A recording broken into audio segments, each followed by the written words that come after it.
Right, a 1928 classic yacht Euphemia.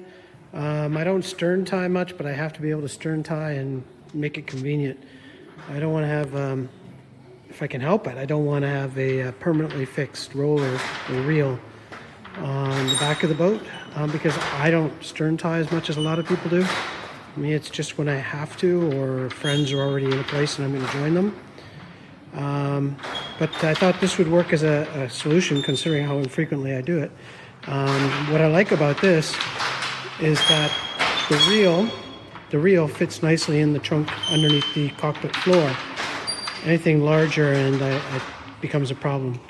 What I don't like about this is when I have to retrieve the line, there's too much friction on the roller against the metal wire.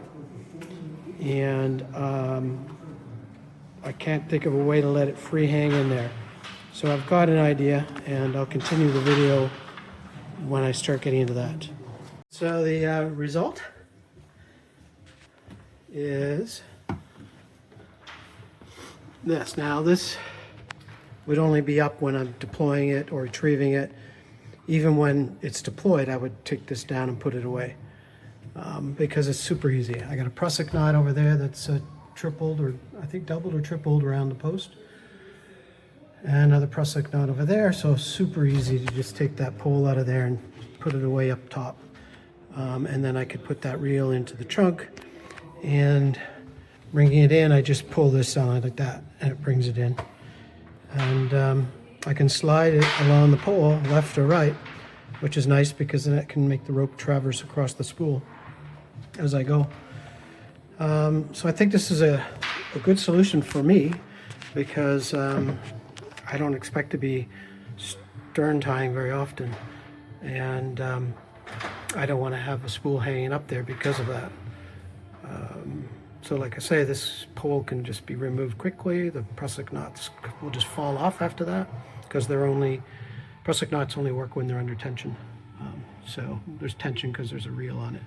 As soon as you take that reel off, everything just falls apart and just stow it all away. And again, it wouldn't stay up there for any length of time, just deploying and retrieving. So the spool, I guess if I'm on anchor and it's deployed and secured onto my cleat, which is what I do, both ends get secured on the cleat, I guess I would have the spool somewhere, just sitting up on the deck or maybe back on the transom, just out of the way until I'm ready to retrieve all the rope again. Then I set it up like this and retrieve the rope, and it goes into the spool, goes into the trunk below there, and which just fits because the width of that spool standing up on end is the height that I have available. So I couldn't expand it anymore. And yeah, I mean, I could potentially put on a larger spool, but the garden hose spools aren't going to be able to hold as much as that. At least none of the ones that are, you know, that I would be able to use, I think. But that's one improvement I could do, is get rid of the wooden spool and get a plastic spool that's large enough to hold all that rope. That would be definitely an improvement. Be more durable, I think, than the spool that it's on now is just for the rope distributor, so it's not meant to last any length of time. But then again, I don't use it much.